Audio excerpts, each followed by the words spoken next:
اچھا ڈاکٹر صاحب، حدیث عمار کا جو پھر صحیح معنی اور مفہوم کیا بنے گا پھر اس حوالے سے؟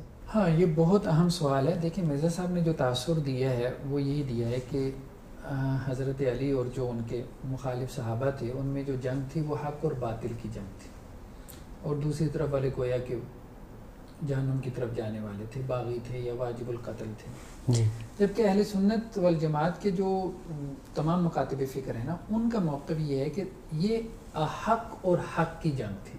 یعنی حضرت علی زیادہ حق پر تھے اور وہ جو ان کے مخالف تھے وہ کم حق پر تھے. ٹھیک ہے، تو بیسیکلی یہ حق اور باطل کی جنگ نہیں تھی. تو ٹھیک ہے، حضرت علی جو ہے وہ سینئر صحابہ ہیں، بالکل. حضرت امیر معاویہ رضی اللہ عنہ ان کے مقابلے میں نہیں ہیں، لیکن وہ بھی جونیئر صحابہ تو ہیں. تو مقابلہ تو کوئی نہیں ہے. حضرت علی رضی اللہ عنہ عشرہ مبشرہ میں سے ہیں، خلفائے راشدین میں سے ہیں. دونوں کا مقابلہ تو نہیں ہے. نہیں ہے، یہ بالکل نہیں کہہ رہے کہ دونوں برابر ہیں، دونوں برابر نہیں.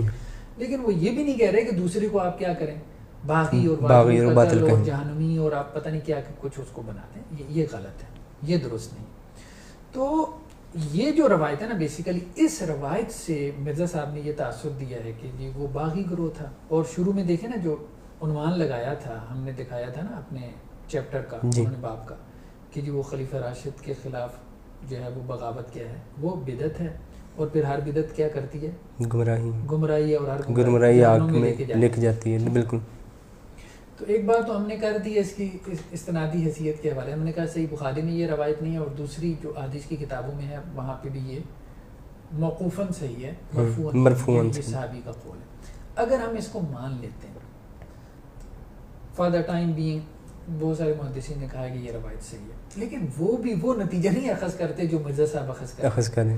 وہ پھر کیا معنی اور مفہوم بیان کرتے ہیں. اس میں بہت اچھی بات امام ابن تیمیہ رحمہ اللہ علیہ نے کی. وہ یہ کہتے ہیں کہ دیکھیں سب سے پہلے تو ہمیں یہ دیکھنا چاہیے کہ باغی کا معنی کیا. باغی کا لفظ جو ہے وہ بنا ہے باغیون سے، یعنی عربی زبان کا ہر لفظ اس کا ایک مادہ ہوتا ہے یا روٹ ورڈ ہوتا ہے. ٹھیک ہے، تو اس کا مادہ ہے باغین یا. ٹھیک ہے، اب آپ دیکھیں کہ اس مادے سے اگر ہم دیکھیں قرآن مجید میں کون کون سے الفاظ آئے ہیں. ٹھیک ہے، تو اس کا جو بنیادی معنی ہمارے سامنے آتا ہے اس مادے کا، ٹھیک ہے جی، وہ کیا ہے؟ وہ ہے چاہنا، طلب کرنا. قرآن مجید میں ایک جگہ لفظ آیا ہے کہ اللہ تعالیٰ نے 4 چیزوں کو حرام قرار دیا. ٹھیک ہے، لیکن مجبوری میں تم حرام استعمال کر سکتے ہو. وہاں پہ الفاظ کیا ہیں؟ فمن استر غیر باغ. ٹھیک ہے، غیر باغ یہ وہی مادہ ہے، اس سے اسم الفاعل کا صیغہ ہے. یا گر گئی ہے، ٹھیک ہے، کیونکہ یہ ناقص ہے نا، ناقص میں جو ہے وہ یا گر جاتی ہے اسم الفاعل میں. تو نہ چاہنے والا ہو، باغن کا یہاں پہ کیا معنی ہے؟ وہ چاہت اس کا بنیادی معنی ہے. تو بنیادی معنی جیسے یہاں پہ دیکھیں نا، وابتغوا، یہ باب افتعال سے ہے یہ. ٹھیک ہے، وابتغوا اور تلاش کرو. ٹھیک ہے، لیس علیکم جناح ان تبتغوا، کہ تم تلاش کرو اپنے رب کا فضل. ٹھیک ہے، اور لوگوں میں سے بعض وہ ہیں جنہوں نے اپنے نفس کو بیچ دیا اللہ کی رضا حاصل کرنے کے لیے. ابتغاء مرضات اللہ، باب افتعال سے وہی مادہ ہے. تو بیسیکلی اس کا جو معنی ہے اس لفظ کا، وہ آپ قرآن مجید میں دیکھیں تمام آیات میں، وَمَن يَبْتَغِ غَيْرَ الْإِسْلَامِ، جو اسلام کے علاوہ دین چاہے گا. ٹھیک ہے، اس کا بنیادی معنی کیا ہے؟ چاہنا. من آمن تبغونها عوجا، تم اس میں کیا ٹیڑھ تلاش کرنا چاہتے ہو. ٹھیک ہے، تو اس کا بنیادی معنی جو ہے وہ چاہنا ہے. ٹھیک ہے، افحکم الجاہلیت یبغون، کیا وہ جاہلیت کا حکم چاہتے ہیں. تو یہ اس کا بنیادی معنی ہے. اب اس پہ سوال پیدا ہوتا ہے کہ جی قرآن مجید میں یہ ظلم کے معنی میں بھی استعمال ہوا ہے، تو باغی کا مطلب تو ظالم ہوا؟ نہیں، یہ بنیادی طور پہ قرآن میں اور حدیث میں چاہنے کے لیے استعمال ہوا ہے.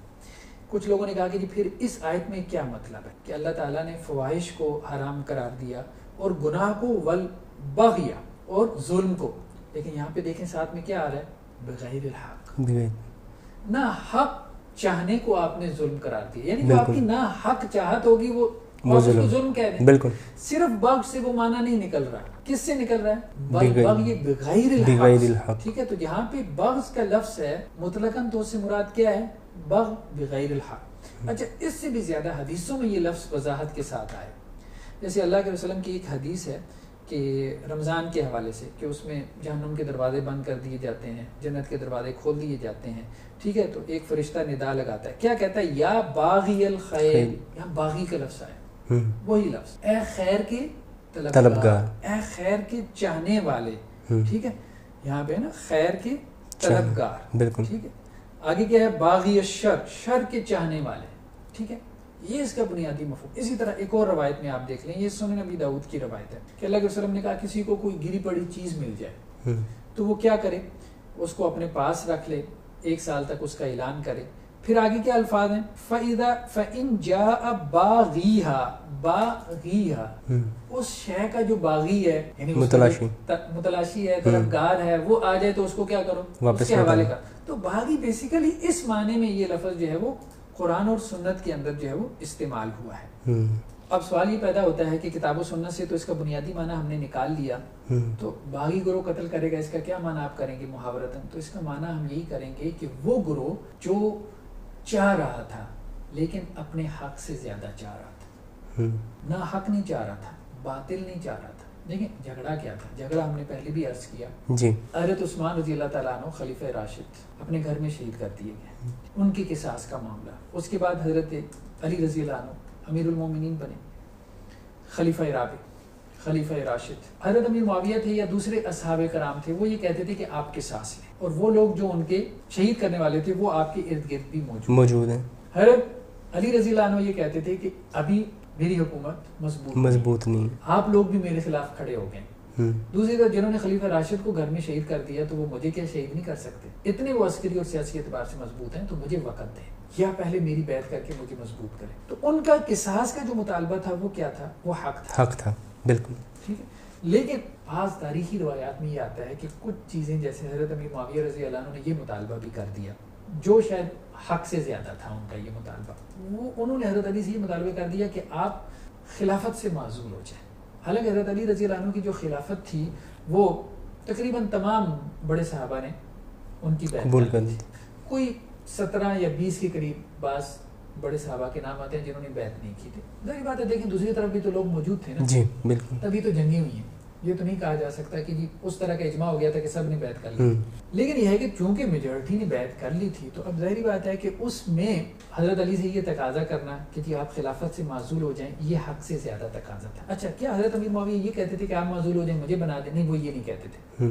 البدایہ والنہایہ میں جو ہم نے پہلے شاید اس کا اسکرین شاٹ دکھایا ہے اس کتاب کا کہ وہاں واضح طور پہ یہ بات موجود ہے کہ حضرت امیر معاویہ یہ کہتے تھے کہ جن حالات میں آپ کو خلیفہ چنا گیا ہے وہ ایک فتنے کے حالات تھے، تو آپ ایک تو قصاص خود لیں، اگر خود قصاص نہیں لیتے تو ان قاتلان کو ہمارے حوالے کریں، ہم قصاص لیتے ہیں. اور دوسرا یہ ہے کہ آپ معزول ہو جائیں، دوبارہ رائے عامہ یا عامت الناس جس کو اپنا خلیفہ بنانا چاہیں بنا لیں. یہ ان کا جو مطالبہ تھا یہ درست نہیں تھا حضرت امیر معاویہ رضی اللہ عنہ کا، یا آپ کہہ لیں ان کا حق سے زیادہ تھا. تو یہاں پہ تک الفیت الباغیہ کا مطلب یہی ہے اگر آپ اس روایت کو صحیح مان لیں کہ ایک طرف وہ گروہ ہے جو حق ہے، زیادہ حق پر ہے، اور دوسری طرف وہ گروہ ہے جو کم حق پر ہے یا اپنے حق سے زیادہ کا مطالبہ کر رہے ہیں. اچھا اب یہ جو مفہوم ہے کہ آپ اس کو حدیثوں سے ثابت کر سکتے ہیں؟ جی بالکل. یہ دیکھیں یہ صحیح بخاری کی روایت ہے. صحیح بخاری کی روایت میں کیا بات ہے کہ اللہ کے رسول نے کہا کہ قیامت اس وقت تک قائم نہیں ہوگی جب تک 2 بڑی جماعتیں آپس میں نہ لڑائی کریں. ٹھیک ہے جی. اور وہ جماعتیں کیا ہیں؟ دعواہما واحدہ، دونوں کا دعویٰ ایک ہوگا کہ ہم حق پر ہیں. ٹھیک ہے، دونوں کا دعویٰ تو دونوں ہی اپنے آپ کو حق پہ سمجھ رہے تھے نا. حضرت علی رضی اللہ عنہ بھی اور وہ بھی، دونوں کا کلیم یہ تھا کہ ہم حق پر ہیں. لیکن صحیح مسلم کی روایت میں کیا ہے، اللہ کے وسلم نے کہا کہ مسلمانوں میں 3 گروہ ہو جائیں گے، ان میں سے ایک تو خوارج کا ہوگا. جی ٹھیک ہے، 3 گروہ تو بن گئے، ایک خارج کا گروہ بھی بن گیا. خارج کے ساتھ بھی حضرت علی نے جنگ کی جس کو جنگ نہروان کہتے ہیں. جی نہروان. تو جنگ نہروان جو ہے وہ خوارج کے ساتھ ہوئی تھی. تو اللہ کے رسول نے کہا کہ 3 گروہ جو بنیں گے اس میں سے 2 تو مسلمانوں کے ہوں گے، ایک خارج کا ہوگا. اور مسلمانوں میں سے جو گروہ خارج سے قتال کرے گا وہ کون ہوگا؟ اولت طائفتین بالحق، جو حق کے زیادہ قریب ہوگا. حق کے اولا زیادہ قریب ہوگا وہ کیا ہوگا؟ وہ خارج سے قتال کرے گا. اور یہ کس نے قتال کیا؟ حضرت علی. اللہ کے رسول نے یہ نہیں کہا کہ یہ حق پر ہوگا اور دوسرے باطل، یہ کہا کہ یہ زیادہ قریب ہوگا، زیادہ حق کے قریب ہوگا. یہ بات جو ہے وہ ہمیں احادیث سے ملتی ہے. اب آپ دیکھیں کہ یہ سامنے اسکرین پہ کہ ایک تو یہ الفاظ ہیں کہ جو حق کے زیادہ قریب ہوگا، ٹھیک ہے، وہ خارج سے قتال کرے گا. ٹھیک ہے، یہ حضرت علی رضی اللہ عنہ کے گروہ کے لیے یہ بات ہو رہی ہے کہ وہ حق کے زیادہ قریب تھا. یہ اللہ کے رسول صلی اللہ علیہ وسلم نے مطلب آنے والے فتنوں کے حوالے سے پہلے سے ان کا مقام اور مرتبہ طے کر دیا تاکہ مسلمان مزید فتنے میں نہ پڑے. صحیح مسلم کی ایک اور روایت میں ہے اولاہم بالحق، وہی بات ہو گئی جو حق کے زیادہ قریب ہوگا. اگلی روایت میں پھر جائیں اولت طائفتین بالحق، جو حق کے زیادہ قریب ہوگا. اچھا اس سے اگلی روایت میں پھر جائیں, اقرب الطائفتین من الحق, جو حق کے زیادہ قریب ہوگا.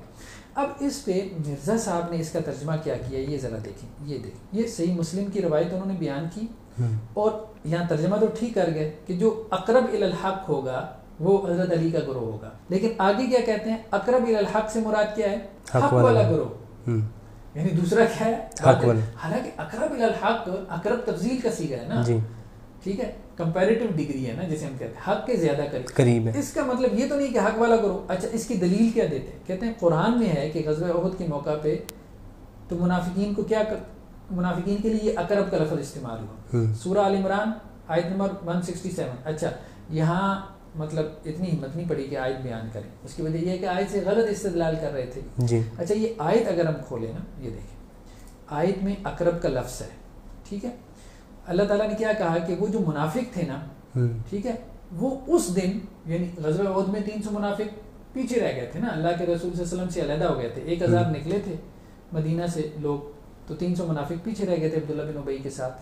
700 مسلمانوں نے پھر جا کے غزوہ احد لڑا. تو ان 300 کے بارے میں کہا کہ وہ کفر کے اس دن اقرب منہم للایمان, کفر کے کیا تھے, ایمان کی نسبت زیادہ قریب تھے, ٹھیک ہے. تو اب اس کا سب نے ترجمہ یہی کیا. یہ محمد حسین نجوی صاحب یہ خود شیعہ عالم دین ہے, کیا کہہ رہے ہیں, ایمان وہ بنسبت ایمان کے کفر کے زیادہ قریب ترجمہ بن رہا ہے نا. اب آپ کسی اور کا بھی ترجمہ یہاں سے نکال لیں, مثال کے طور پہ یہ احمد رضا خان صاحب کا ترجمہ, ٹھیک ہے, ایمان کی نسبت کھلے کفر سے زیادہ قریب. آپ کسی اور کا ترجمہ مثال کے طور پہ نکال لیں, مولانا مودودی صاحب کا نکال لیں, وہ ایمان کی نسبت کفر سے زیادہ قریب تھے, ٹھیک ہے. کسی کا بھی آپ ترجمہ اٹھا کے دیکھ لیں, ٹھیک ہے, کسی صورت کاٹ کر زیادہ قریب. تو اقرب الی الحق کا معنی کیا ہوا, زیادہ قریب. تو مرزا صاحب نے بیسیکلی حدیث کا ترجمہ غلط کیا. دیکھیں نا کس طرح سے مطلب ایک پہلے سے طے شدہ جو ہے وہ اپنا ایک کانسیپٹ بنایا ہوا ہے, اور جو چیزیں صحیح اتھینٹک ترین روایات سے ثابت ہو رہی ہیں اس کو کس طرح سے وہ مولڈ کرتے ہیں اپنے نظریات کی طرف. تو بیسیکلی کہنے کا مقصد یہ ہے کہ اس حدیث کا مفہوم کیا بنا, اس حدیث کا مفہوم یہ بنا کہ عمار رضی اللہ عنہ کو باغی گروہ قتل کرے گا تو یہ نہیں کہ اس باغی سے مراد کوئی جہنمی گروہ ہے, اس باغی سے مراد وہ گروہ ہے جو اپنے حق سے زیادہ کا طلبگار ہے, وہ اپنے حق سے زیادہ کا جو مطالبہ کر رہا ہے اس وجہ سے اس کو کیا کہا گیا, باغی کہا گیا. اچھا اس کے اندر ایک چیز اور بھی موجود ہے کہ حضرت عمر بن عاص رضی اللہ تعالیٰ عنہ نے مرنے سے پہلے حضرت معاویہ رضی اللہ تعالیٰ عنہ کا ساتھ جو دیا تھا انہوں نے, اس پہ انہوں نے افسوس کا کوئی جو ہے ظاہر کیا تھا. اس طرح کا کوئی قصہ ملتا ہے؟ جی انشاءاللہ ہم اس کے اوپر جو ہے وہ نیکسٹ ایپیسوڈ میں گفتگو کرتے ہیں. کچھ روایات مرزا صاحب نے ذکر کی ہیں, انشاءاللہ اس پہ کو ہم ڈسکس کرتے ہیں.